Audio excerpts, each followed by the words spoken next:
if business soils, is there a way to keep the friendship there? No. Or do you think that the friendship leaves with the business? For the most part, no. You can end the business and keep the friendship, or you can continue with the business and end both. Oh. Okay. Wait. So you can continue with if you're having problems with your friends, and again, this isn't something specific. Yeah, no. to Palooza. This is. I think the love them to listeners. death. No, but I Everything think is the fine. listeners have to hear this. I mean, we're all going to Palooza in 2022. I was smoking hookah with Lo yesterday. Facts. Watching the All-Star game. Yes. From what I've seen in general, we'll go off a percentage base. I'm not saying this is, of course, everything's case by case. If you having some problems with your friends in business, you can end the business and keep the friendship, or you can continue with it and end both. Because the business is going to end because y'all are going to fucking fight, and then you're not going to be friends anymore. So there's been times, even with Palooza stuff, where I'll just say, hey, we should end this part over here because I want to remain friends. And even with our podcast too, there's plenty of things where it's like, yo, you and I shouldn't even speak to each other because it's going to fuck up the chemistry that we have. Right. I'm going to start feeling resentful for some other shit. Lawyers, managers, go talk. Yeah. And that's the thing, as your friend, of course, we build friendships and become and have these relationships with people that we do like, that we enjoy. And I feel like friendships are based around us having similar interests.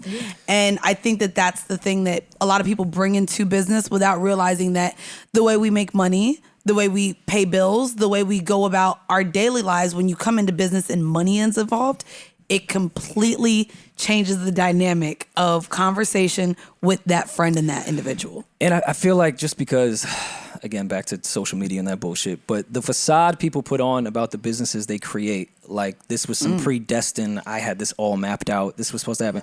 A lot of the dope shit in the world and some of the biggest companies started kind of not with a plan. Like, let's do some shit. Yeah.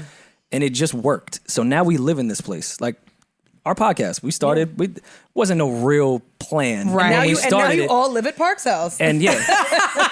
And now everybody has moved into Park's house. Like, when Joe and I sat with Marissa and did the pod, there was no, like, some Machiavelli plan of, like, one day we're going to go to Spotify. Like, right. You end up in these situations with your friends because things are so authentic and genuine when you do things with people you love. Right. They catch on. Right. And now you're sitting here with this authentic and genuine thing, and now business is involved. Can I ask you? And it changes the authenticity of things, which is why you also have to ask what you want out of this. Can I ask you do you just want money from this? Do you want to do this later? Is this a passion you have? Like, Joe and I have had plenty of conversations. Podcasting is not my passion. Okay. I hate, like, the network shit that y'all are doing. I love. That's great. That's what y'all want to do. I don't. I have no passion in starting a bunch of podcasts. It's not part of my life. But that's why, and I only said that because of the Palooza thing. Right. When I was like, okay, I need to be upfront on what I want out of this. Because I've seen with Palooza, with my friends, they wanted different things out of this. This isn't your passion. So how do you? I can't expect effort from you when it's not your passion. So how do you? This question. I know what you're about to ask. So how do you continue then if the passion is not there? And the passion for our podcast is there. No, I'm saying podcasting in general. Business in I'm general. talking about in business in general. Like, how do you continue if the vision is not the same? That was something that Mandy and I, before we even came into this room, we sat down with each other and we're like, yo, what is it that you want? What do you want? What is ultimately you want from your career, from your life? Like, where do you see yourself in the next 3 to 5? 3 to 5. Because similarly to what she said, it's like, as women, it's an even harder conversation because it's like, do you want to have children? Do you want to have a family? That part, is that going to be a focus? Even if you accurately answer that question in that conversation, there's no telling. You can change. You can change your mind. You can change. There has to be room to change your mind. Yeah, but Olivia changed her mind. She changed her mind. And that's totally allowed. And I want to ask you though, because which, by the way, and I don't even want to get into that. That's perfect business to me. Yeah. You don't like something? Get out. Yeah. Get out. Let's not fester and let this implode way worse than it needs to do. Correct. And there's no drama around any of that. There's no drama there. Well, and that's the thing too. When and a lot of people, I don't know, view this so much differently than just a job. I mean, at this point, there's money involved. There's a network. We have a fucking staff of 10. 1,000 people here. No, but way more staff than we do. This subtle flex has been brought to you but I say that to say, as anyone in a work environment, if you don't like where you're at, you leave. But I want to ask you, in terms of the entrepreneurs and the podcasters listening here, how do you keep the passion in something when the people that you're doing it with, don't have that same passion or have different goals and may not be willing to put in the work that you're putting in? Because then there's a conversation about equity splits. Then there's a conversation about what you're owed. How do you really respect your friend who is like, I'm just doing this because I think it'll be big one day, but I still need 50%. Like, how realistically? Well, I hate the audacity, the entitlement. But I'm just saying, how do you have that conversation then? Do you just not then do the business? Well, that's your responsibility to know your friends. You have to know them. Okay. And maybe find a role that is better for them, that doesn't take on so much responsibility for your passion. Oh, okay. You have to, if it's your passion and your dream, it's on you to manage that. You can't look at your friend and say, why are you not pulling all this weight when you've admitted to me that this isn't something you really particularly care about?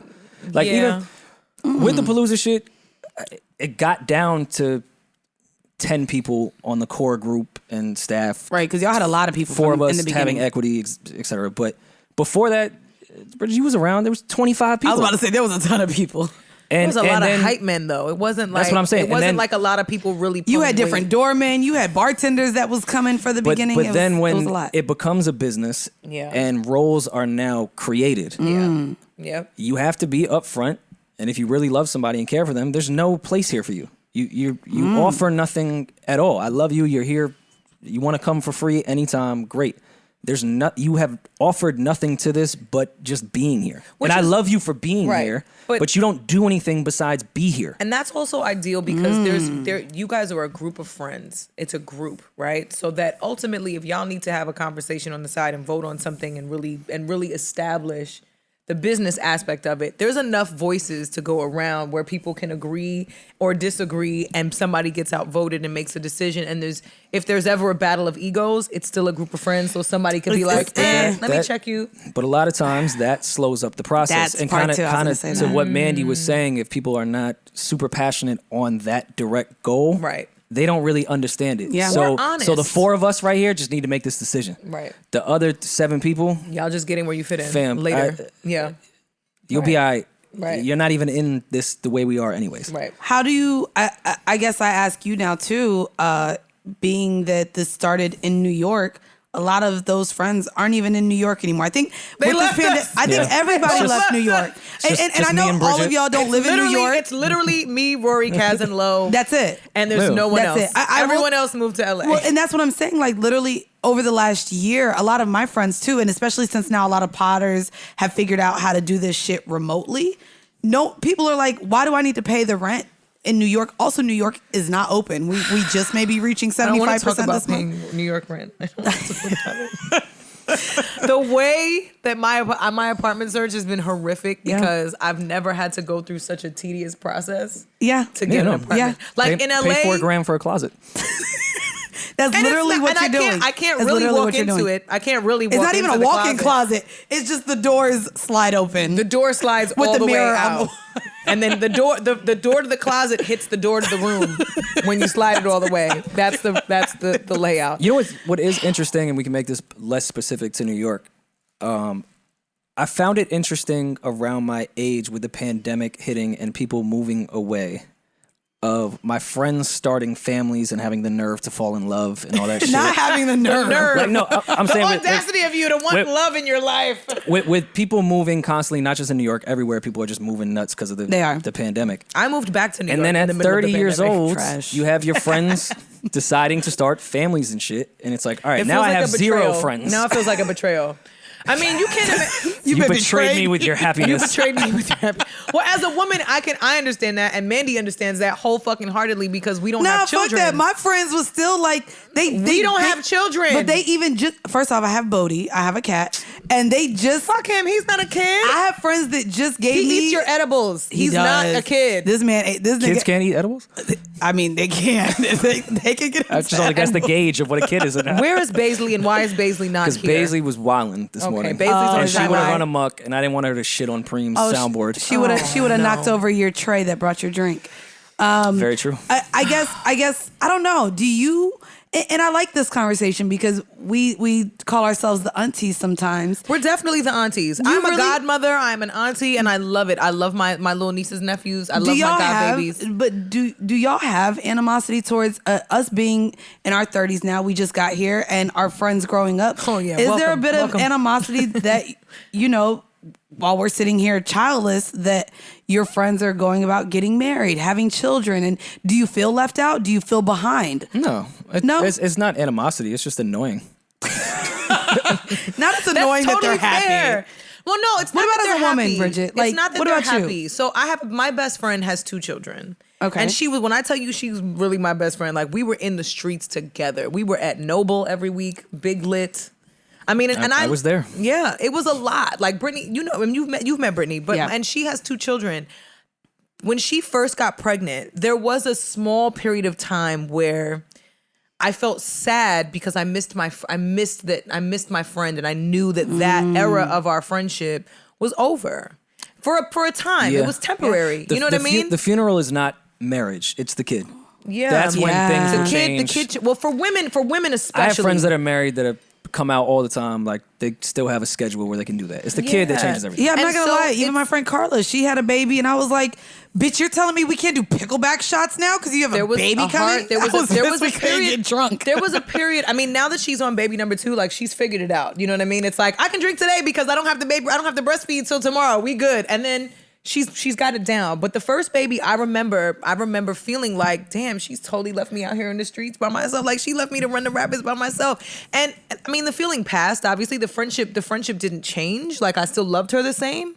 But there was that period of like, fuck, like, am I fucking up like in life that I'm not at that place? You know what I mean? And I felt that way probably for 15 seconds, and then I realized, nope. I can go to the gym. I can go get drunk if I want to.